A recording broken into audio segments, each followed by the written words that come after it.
సీతమ్మ తల్లిని వనాలకు పంపించేయమని స్వయంగా శ్రీరామచంద్రుడే లక్ష్మణస్వామికి ఆజ్ఞాపించాడు. అయితే ఆ సందర్భంలో కూడా సీతమ్మ తల్లి విపరీతమైన కష్టానికి లోనైంది. భగవంతుడే తనను దూరం చేసేసాడు అన్న బాధ తను తట్టుకోలేకపోయింది.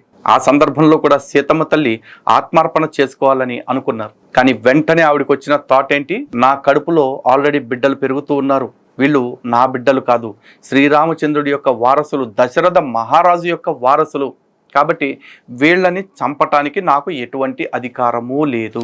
ఎందుకంటే రాముడు విడిచిపెట్టింది సీతమ్మని తప్ప సీతమ్మ కడుపులో ఉన్న తన బిడ్డల్ని కాదు. అండ్ సీతమ్మని కూడా తను కష్టాల పాలు చేయాలని విడిచిపెట్టలా. తను ప్రభువు కాబట్టి తన ధర్మాన్ని పాలించాలి కాబట్టి సీతమ్మ తల్లిని అడవిలో విడిచిపెట్టరమ్మన్నారు. కానీ సీతమ్మ తల్లి ఏ రోజు నెగిటివ్గా ఆలోచించలేదు. కాబట్టి అంటే ఇది నాది కాదు, నాకు దీని మీద ఎటువంటి అధికారము లేదు అన్న విషయాన్ని గ్రహించి ఇది పూర్తిగా పరమాత్ముడిది, అదే పరతంత్రము లేదా పారతంత్రము. ఇది పూర్తిగా పరమాత్ముడి యొక్క అధీనమై ఉన్న దేహము, పరమాత్ముడి అధీనమై ఉన్న జన్మ అని మనం గుర్తించుకోవాలి. పరమాత్ముడిచ్చిన ఈ జన్మని బలవన్ మరణం ద్వారానో లేకపోతే ఇతరత్ర కారణాల చేతనో దీన్ని పాడు చేసుకునే హక్కు, అధికారం నాకు లేదు అన్న విషయాన్ని మనం తెలుసుకోవాలి. అది మన బంగారు తల్లి సీతమ్మ మనకి నేర్పిస్తున్నారు.